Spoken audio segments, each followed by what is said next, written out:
Hello, everybody. And I know what you're saying. Wait a minute. It's not 6 o'clock. Well, I got some scheduling that I'm doing today, and I got to be places. And so I'm doing a show early. I recognize that there is no prior notice to this except for a quick blurb on Twitter. So most of you folks are going to be watching this on a delayed basis on the archive. That's all right because I got things that I have to get done today. I guess where I want to go with this program is put Baker Mayfield to bed once and for all.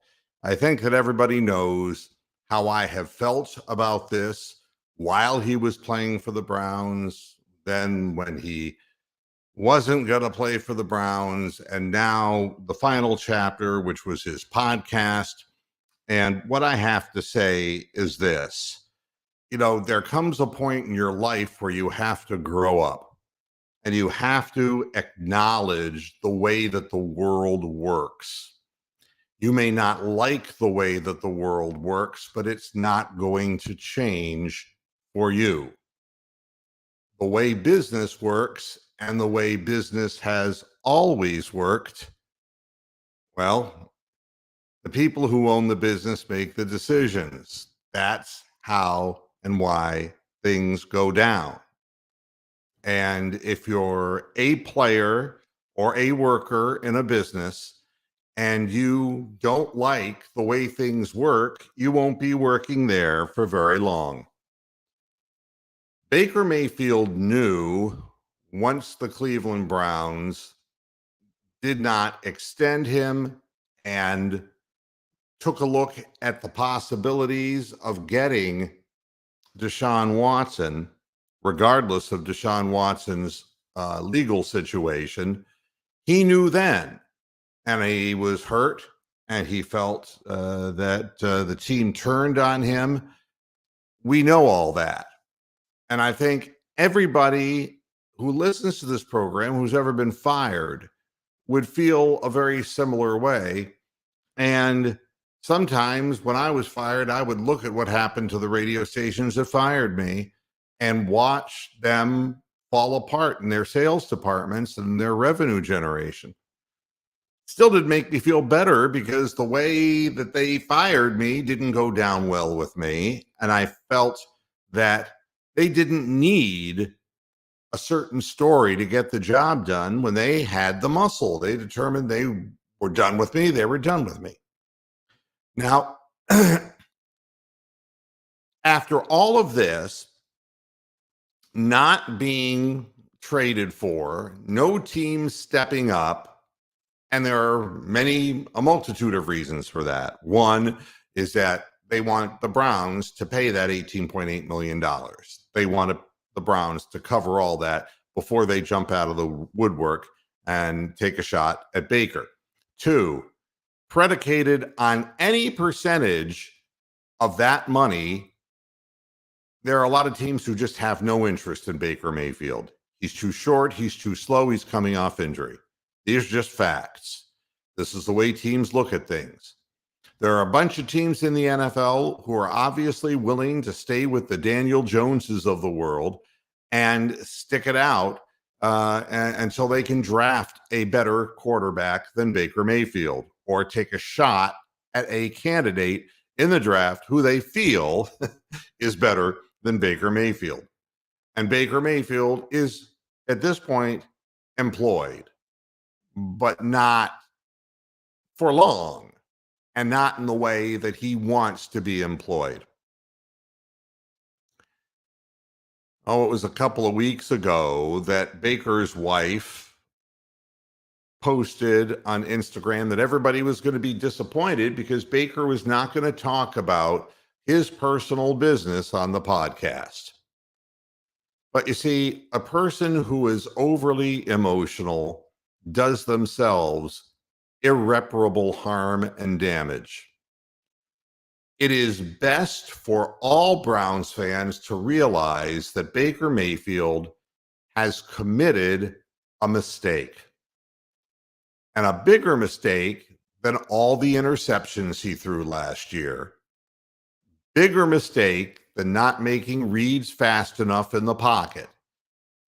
If this is his judgment on how he feels it's the best way to move his career forward is by maintaining the anger that he has and showing his ass in public, it tells me he's not grown up and he doesn't earn the capability or the respect to audibilize in a pressure crunch situation. If it's all about Baker Mayfield all the time, then he can't think clearly to make those kinds of decisions. If he wants to audibilize and flip into a play that is going to make him a hero without regard of whether the odds of success are great or not, it makes you wonder what he's capable of and what he's not capable of. And I'm a person who feels that he got a raw deal. But now I'm a person who feels that he has made it A, worse for himself, and B, there's ample justification now to say that he's so self-absorbed that he was the wrong man for the position. With all of that said, I want Baker Mayfield to have a career. I don't want to see him in Cleveland. I mean, as a Cleveland Brown, I never want to hear about him anymore. I will never talk about him anymore, except when he gets picked up by another team and how he does. Because I think in the end, the final story is always the same thing. 2020 hindsight. We're all going to find out whether the Browns made a mistake or whether Baker made a mistake or whether both sides made a mistake or whatever. I think anybody who goes on a podcast and whines personal things, whether it's about trying to raise prejudice amongst races on the internet, political jargon of hate speech, just to get things going, purposely angering people, trolling the Browns fans while you're saying the real people of Cleveland, the real people of Cleveland to Baker are the people who supported him. But you know something? You can be a real person and not support Baker Mayfield as the quarterback of this team. Now, the negativity and the depths to which this stuff went down, it became a bit personal, and I don't blame him for being upset. But let's look at it the way I look at it. Poor Baker. Poor Baker is going to get paid $18.8 million this year for doing nothing but podcasts, insulting the previous organization who drafted him, who is going to pay him that $18.8 million. That sounds like a pretty stupid thing to me. I got let go on 2 weeks' notice in the middle of bumfuck Egypt and had to find myself a new job in a new city. For goodness sakes. This guy's going to get almost $19 million for sitting on his wallet. And he's whining and moaning about it on a podcast. Baker Mayfield is one of the lucky people in life that he's able to make millions and millions of dollars, but it's not enough. He's going to have to work to earn this. He's not going to be able to lean on his Heisman. He's not going to be able to lean on his Oklahoma background with the Sooners. The Lincoln Riley offense is a thing long in the past. And if he wants to complain about the Browns utilizing 4 different schemes while he was there, that's all fine and dandy. Now you got to learn a 5th. That's what keeps you making millions and millions of dollars.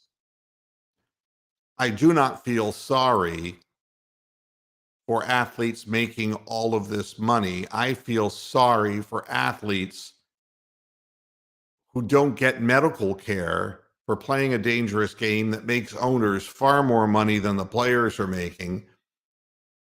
You'll never see me or hear me complain about the money that players make. Oh God, he makes too much. Baker makes 18.8 million. That was the final year of the rookie deal, and he's going to make the following year whatever it is he's going to make. The thing that bothers me is that there's no protection for these players when they end up getting ill in their 50s, die in their 50s, 60s, have early onset dementia, CTE. That's my issue. That's my cause. J.C. Tretter, the former Browns player, who's a class guy, as a center, he played hurt more than you could imagine, both for the Packers and for the Browns. He's the president of the NFLPA, and he's an advocate for people, players, getting good deals. And he wants owners to look at more guaranteed money deals like the one the Browns gave to Deshaun Watson. And people say, well, he's greedy, he's greedy. No, that's his job as the president of the union. He is an advocate of the players getting what they can because they're not. Good morning, Cleveland Pulse. How are you? I like to say hi to folks. And here's another special person. Hey, Rox, how you doing? You know, I am all in favor of however much the players can make, and I would wish that they would invest their money responsibly. That would help them in the later years of their life, for sure. Now, unfortunately, not every player is Deshaun Watson, and people who tend to get these types of injuries run the gamut. Special teams players, offensive linemen, defensive linemen who don't necessarily make the kind of money the quarterbacks make. But a class guy gets let go because the Browns needed to do what they did to revamp their roster. And you know what J.C. Tretter is doing? He's working with Nick Harris in the offseason. He's working with his replacement. And so often I hear stories and see and read stories of people who are so self-immersed. J.C. Tretter is a winner. J.C. Tretter is a class act who understands how business is done. When players get older, especially if they tend to be injury prone, this is what happens. They eventually get let go. They hang on as long as they can to make the money that they can, and then their career is finished. And that's that. He doesn't have to help Nick Harris, but he does it because he's a good man. That's why he does it. Baker Mayfield, on the other hand, is not a good man. He could have just kept his mouth shut and just accepted whatever came and proved himself when his time came. Instead, he insists on lighting the fuse again and starting the whole process all over again. You lost me, Baker. You lost me. And when you started hammering the fans that were booing you, you lost an understanding of what it is to be here today, gone tomorrow. You're not going to be Harry High School bula bula guy your whole life. You're not going to be the big man on campus. It ain't going to happen. So I think I'm going to let him go his way, and whatever becomes of him becomes of him. And that's the deal. So I'm hoping that he grows up. And I've said this before, but so far I see no evidence of that happening. Next, as my phone rings away, but I am in the middle of a program after all, Kyler Murray is not expected to play for the Cardinals without a new contract. So again, this puts some power in the hands of quarterbacks who are going to put owners' feet to the fire. And this is exactly why owners were bad-mouthing the Cleveland Browns. It has nothing to do with Haslam, although we've got enough to say about him to last a lifetime. It has more to say with the greed in NFL owners' offices and the fact and the realization that if they want quarterbacks who are quasi-career type quarterbacks, they're going to have to pay and pay a heavy dollar. You know, his agent pulled an offer off the table. According to NFL Network's Tom Pelissero, Murray is not expected to play unless he gets a new deal. And the Cardinals have yet to make a contract offer to Murray, whose agent, Eric Burkhart, informed the teams weeks ago he was pulling his opening proposal off the table completely. The offseason has been drama-filled for Murray and the Cards, beginning when Murray did a stupid thing by scrubbing his social media off Cardinals photos. The team replied in kind before they later reconciled, proving that both sides are children. And how can you vote for people, root for people? How can you want people who act like children? It's not something that, if you want to handle your business, but don't act like a child. And we're seeing way too much of this. You know, and this is an interesting question from the Pulse. Between Baker and Kyler, if you're an NFL GM and you have to steer clear of Lincoln Riley quarterbacks at this point, right? Well, the answer is there's so many things that work in college football. There's a lot of things that pose problems for college football players. Some receivers like Chase Jamar are just so good that they literally stand out no matter where they are. There are other wide receivers who easily get separation because they're playing weak sister schedules a large portion of the season. And they're going up against secondaries that are not good. So they're going to look great. They're going to look like gods on tape. But when they get into the league, they Corey Coleman their way out of the league in a big furry hurry. That's what happens. So steering clear of Lincoln Riley quarterbacks is also a point that Oklahoma will always be playing a bunch of teams that suck. And a lot of people will look good in a wide open spread offense. And I remember when Cincinnati took David Klingler out of Houston. We know when Akili Smith got taken by the Bengals. We know that what used to be called the run and shoot offense put up massive yardage in college, but it didn't translate to the pros. Consequently, yeah, I think that undersized quarterbacks coming out of Oklahoma might not exactly be in favor these days. I hope that answers your question.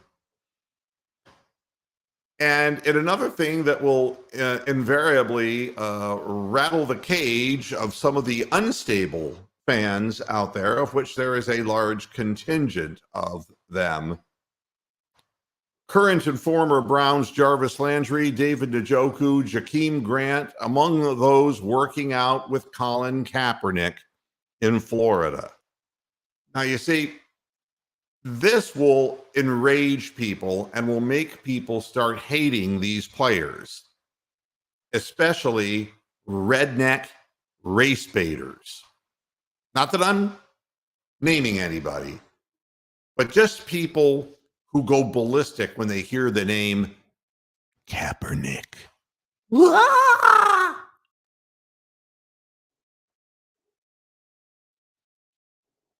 truth of the matter is that wide receivers right now are starting to fall off the wagon because the prices aren't there. The prices are not there for wide receivers who are the older guys. People are beginning to sign back up with their current teams for smaller amounts of money.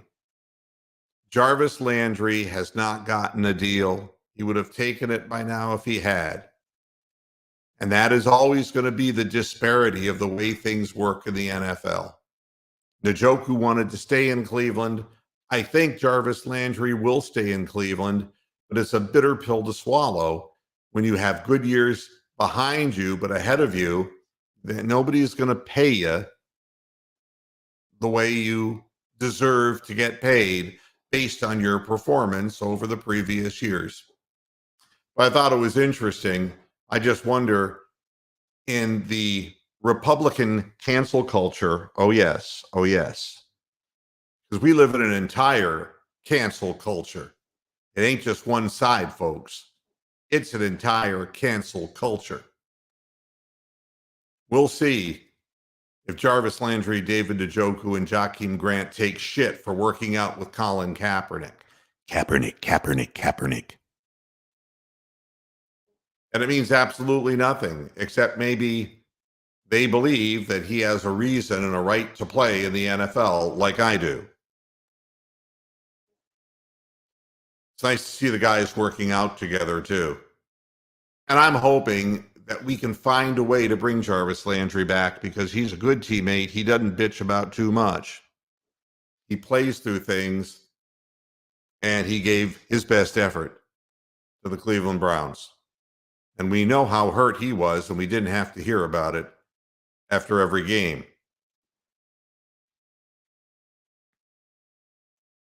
As for Kaepernick, he's 34 years old. He's been out for 5 years. They just basically stripped 5 prime years away from him. You know, and it's great. You hear about people going to jail for doing certain things. This guy has been out of football for 5 years after kneeling during the national anthem. It's unbelievable.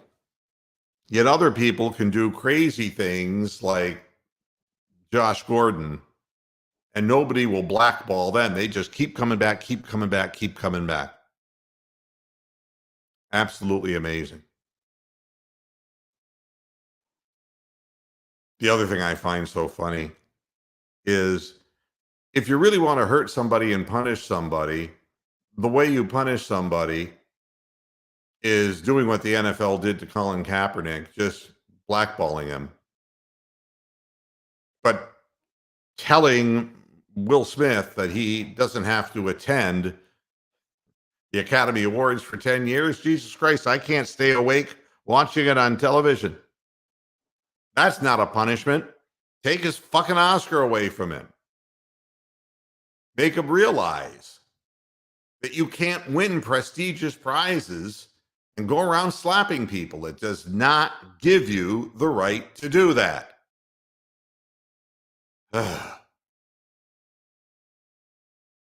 One guy shit out of luck, the other guy polishing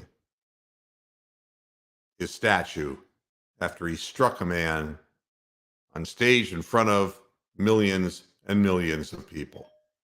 Inconsistencies. As far as the Cleveland Browns are concerned, the only news, interesting article on cleveland.com about defensive tackle Taven Bryan. This is a guy we picked up from Jacksonville Jaguars. There's somebody at my front door. I cannot answer it. Hold on a moment. I will see if I can mute my microphone.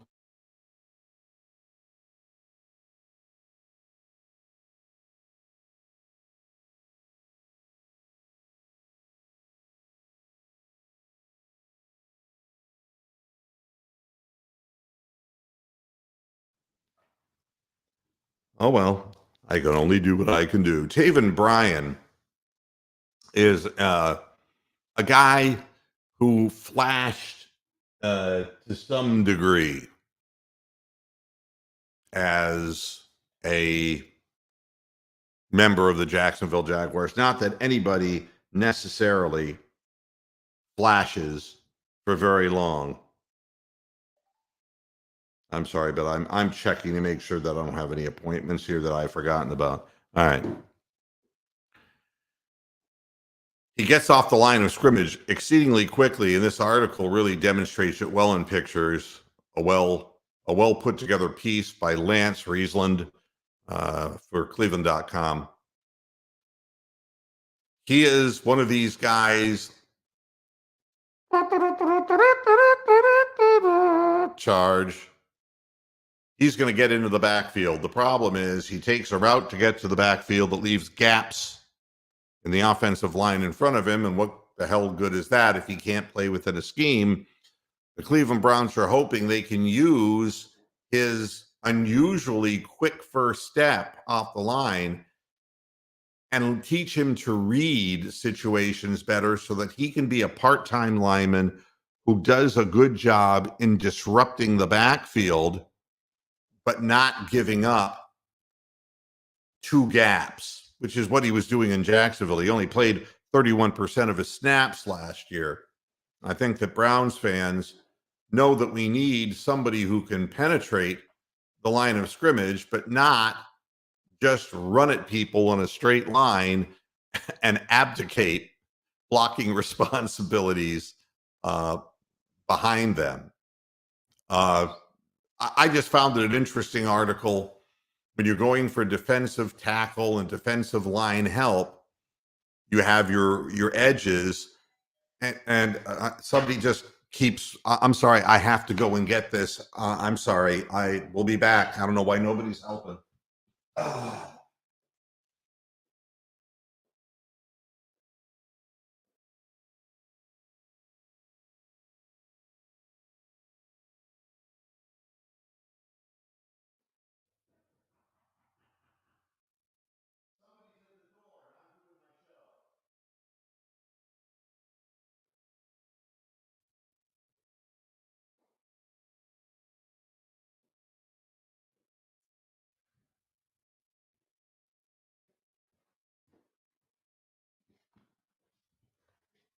I'm sorry about that, but somebody is very much trying to get attention. And I don't know who it is, but I'm whatever it is, it's going on behind me right now. Look out for the dog. Dog will run out the door, and then we'll never catch him and see him again.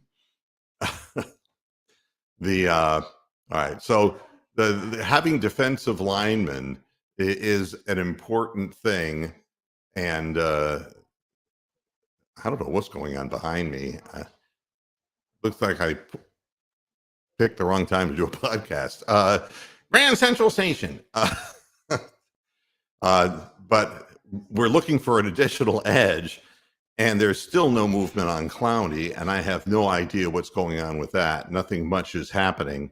And at the same time, we've got Myles Garrett, which is fine, but that interior part of the line, we have been utilizing a lot of rotation in there with guys like Elliott and those guys, and we're looking for people who can participate as part of a rotational interior defense, and maybe guys who have specialties. You might see a guy like Taven Bryan, if they can tame him to some degree, to see if he can get into the backfield and disrupt things on what they feel are going to be running downs, and getting him off the field, perhaps. Over the course of 4 years, he had 5.5 sacks. He's not a prolific sacker.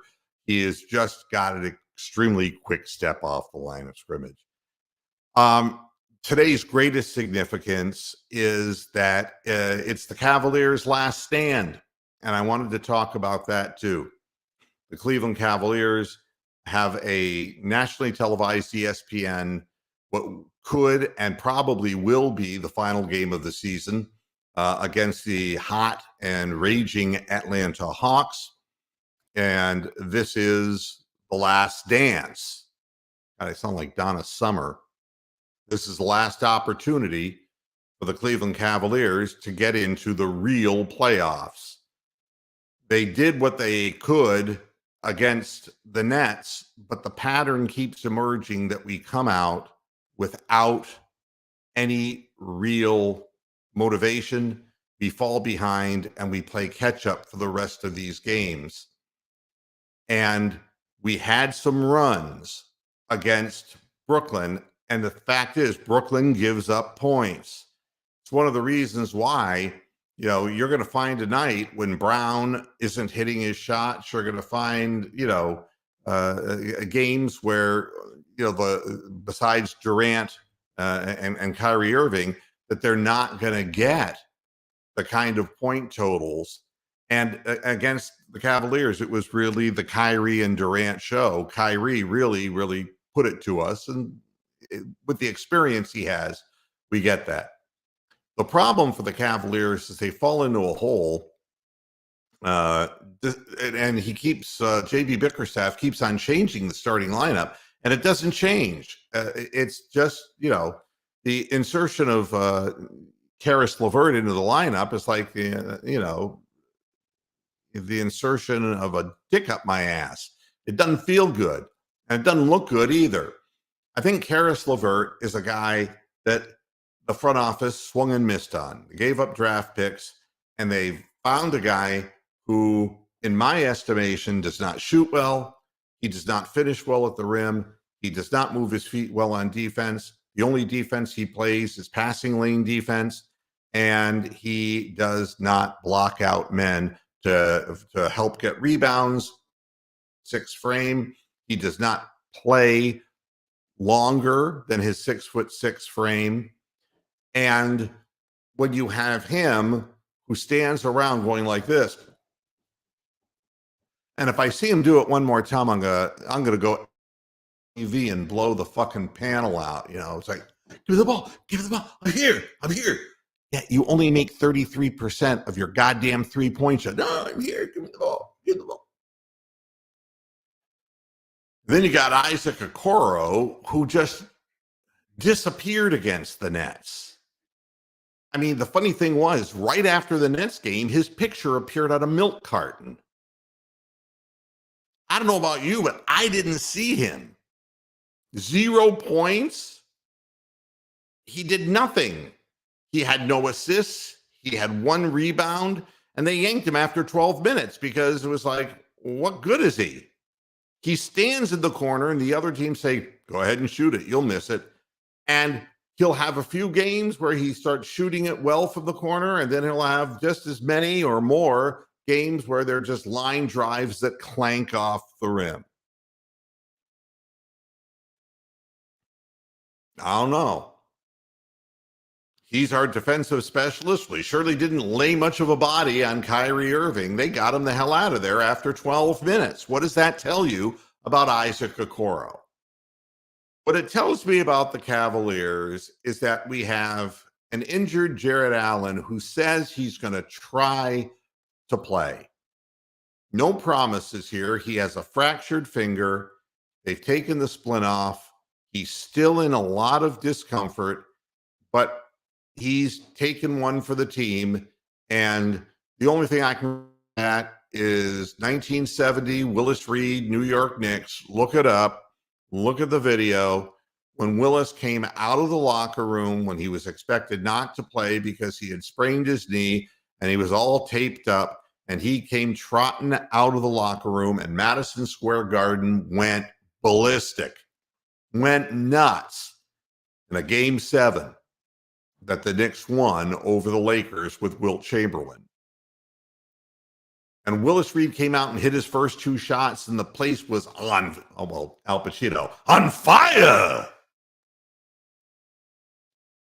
That's what Jared Allen can do for the Cavaliers, even if great is to get the crowd whipped up, to show how much these guys really want this game. But the only way that the Cleveland Cavaliers can win this game, and I'll tell you why they are a 2.5-point underdog at home. A, they got to rebound the basketball. If they force misses, you can't let Clint Capella just follow it up or kick it back out and find a guy wide open. The Atlanta Hawks, who are going to kill you, Capella will get position and offensive rebound, stick the ball back, or get alley-oops. Trae Young will do what he does, which is if he's hitting the three-point shot, which he wasn't against the Hornets in the last game, and they still blew the Hornets out by like 30 points.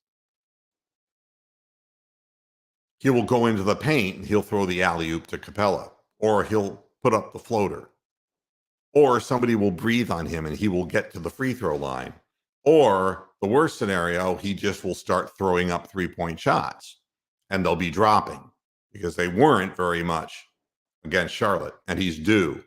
Plus the fact that he's averaged 32 points against the Cleveland Cavaliers each game they've played this year, and that's a sampling of 4 games where the Cavaliers have yet to figure out a way to stop him.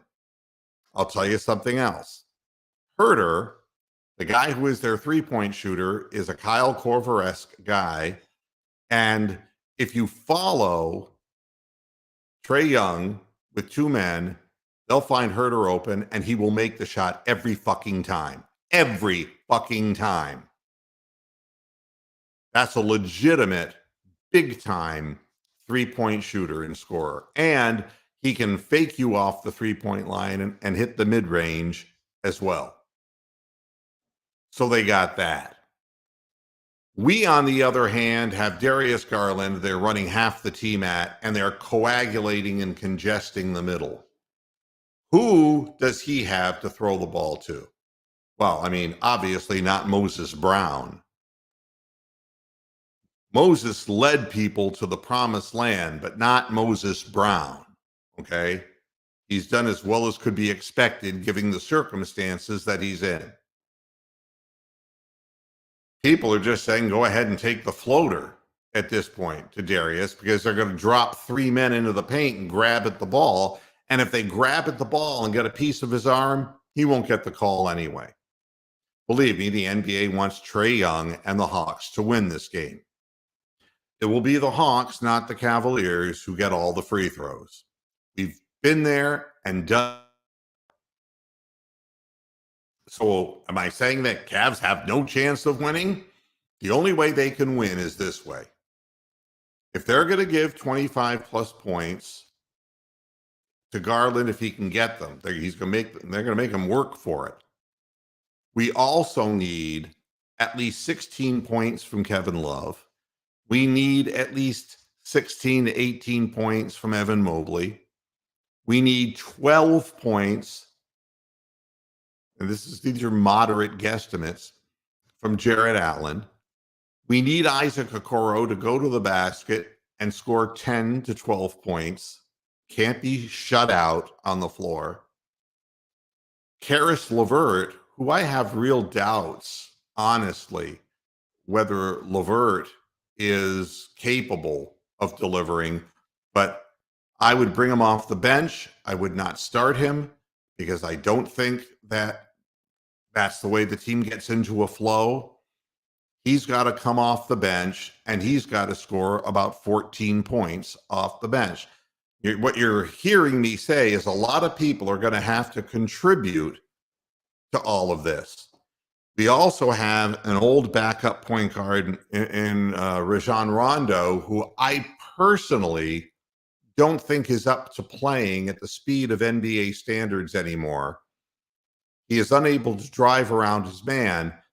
He cannot drive by and kick out, even if he has our three-point guys in mind. Lauri Markkanen has to find the mark from behind the arc, because you can't be trading 3s and 2s. You can't be living in the paint while Herter's firing up three-point shots and Trae Young is firing up three-point shots. I'm going to be watching and cheering them on because it's been a real wild ride of a season. And it all had to come down to this. And the Hawks are a team who are 16-25 on the road this year. So they have a much better record at home than they do on the road. There is no excuse for the Cleveland Cavaliers to come out looking disorganized. There is no reason for the Cavaliers to be confused about the players they're playing or the intensity that they're playing at. I don't want to hear the story, well, that's part of growing up and what the guys got to get used to. Well, they've been put in a bunch of pressure cooker games here at the end of the year, and they have failed. You got to get over the hump. Got to win this game. I'm not saying that they're going to go anywhere in the playoffs, but it would be a great boost to the morale of this team and to its fans. If the fans come out in force and are loud and they see the Cavaliers fight and do what they did earlier in the year, and they get a lift from Jared Allen being there, that's fantastic. And if they're in the game in the final 3 minutes, it's like I said, Game 7, 2016, Golden State. All I could ask for was that the Cavaliers were close in the fourth quarter, because at that point, we had LeBron, and we had Kyrie, and we had Kevin Love. And with 3 minutes to go in a tie ball game, we have a chance in that situation. In this situation, what we have is a crowd of 19,000 people cheering us on. You've got adrenaline. You've got all kinds of factors that could work in your favor if you can not use up all your energy playing from behind. At some point, you have to play from ahead. You've got to put your foot down, get up on people. You know that a team like the Hawks, who made it all the way to the Eastern Finals last year, you know damn well that they're going to have spurts in them. They're going to put runs on you. So you've got to have a cushion for those runs. If you immediately give up a run to them and you're like down 15, 20 points like we were to the Nets, it's over. Turn the TV off. It's done. You're never going to be able to dominate a game for 3 quarters enough without that, because just think of it this way. If they're already 20 points ahead of you, all it's going to take is another 15-0 run, and the game's over. And in every NBA game I watch, there are these runs. Cavaliers defense, which has faded as the years progressed, are more apt to give up these runs because they're turning the ball over. And that is largely because they're running 3 men at Darius Garland, and we don't have enough shooters. My suggestion to the Cleveland Cavaliers is very simple. If you win, God bless you. Go into the land of the giants and do well, my sons. If they lose, immediately find a way to get rid of Karis LeVert immediately. He's the wrong match for the team. You let Rondo go. He's old. You fish or cut bait with Isaac Okoro, because at this point, there is no sign that there's any consistency from this player. And you've got to do something that is going to take heat off of the great player that you have, who is Darius Garland. And you got to have that offseason of strength gathering for Evan Mobley, who still is too weak. And when he's collapsed upon, goes into that head fake mode instead of powering through people. Hopefully he'll be more physically mature. He also has to work on that fadeaway in the lane. He can get it off against anybody. Too much of a line drive. Needs to soften that shot up and arc it a little bit more. He's also got to improve his free throw shooting, which is also the truth. Cedi Osman needs to go. We've seen him enough in Cleveland to know that he's a spotty player. He can get hot, yes, and he will be on the floor tonight, absolutely.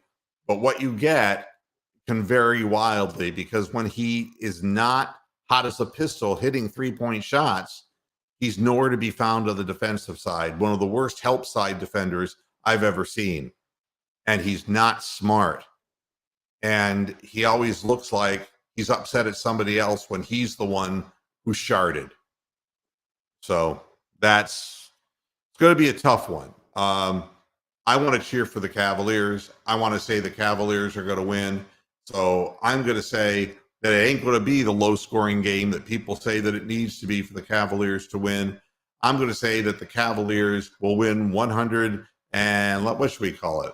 110 to 108. And the fans will go wild. We'll have a re-celebration of the miracle at Ridgefield. Yeah, let's hope that my fantasy comes true, Mr. Rourke.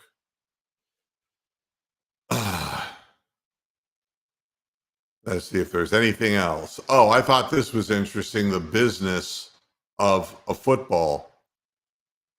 How would you feel if somebody just took $518,000 out of your pocket? Now, I know a lot of you say, I don't have $518,000 in my pocket. But what if you won a scratch-off ticket and it was going to pay out $518,000, but then it didn't? All the things you were planning, all the good stuff, and it's like, and it doesn't happen. Well, that's what happened to somebody.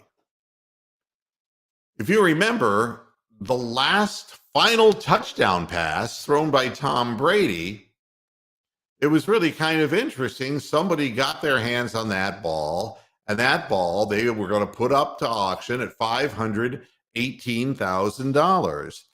However, before the ball sold, Brady, being the ultimate egotist that he is, decided to return 40 days after he announced his retirement. And less than 24 hours after the auction closed, no money was exchanged. So the agreement was nullified. Now, a $518,000 football is worth whatever the NFL pays for one of the gazillion balls that they use. The original buyer has pulled out. The ball's consignor still plans to sell it privately, but it'll just show you how buying something at the right time or the wrong time in today's world, whether it's stocks, bonds, Bitcoin, or whatever things that we have, you can lose it all overnight. It's amazing, isn't it? $518,000. Somebody got their hopes up. Bang. Done. We'll end up on a positive note. My neighbor and sometimes buddy, Dick Vitale, cancer-free, signifying the end of 7 long chemotherapy treatments. 82 years old now. It doesn't mean that his battle is over. It just means for now the chemotherapy has pushed the cancer into remission. It may well come back again. But the bottom line is, today he can say, based on scans and blood work, that he's cancer-free. And I'm glad for that. Dick Vitale and I have had an opportunity to talk on a number of occasions about his career. And he's a real, in private, he's very different than he is publicly on television. But, you know, he's a flamboyant guy. He's one of those guys that you either love or you don't like. But we can all, from a human perspective, appreciate the fact that what he's gone through is tough.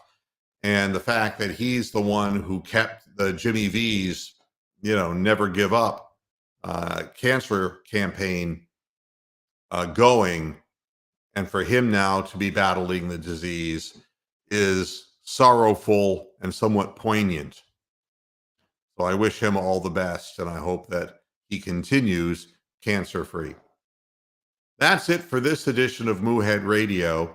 I will be back on Monday with a regular program, and we'll talk about all the things that are going on in the world of sports. Thanks for tuning in, and until hasta la vista, Pastor Heads. Good night. Good day. The sun's still shining. Have a good weekend. Bye-bye.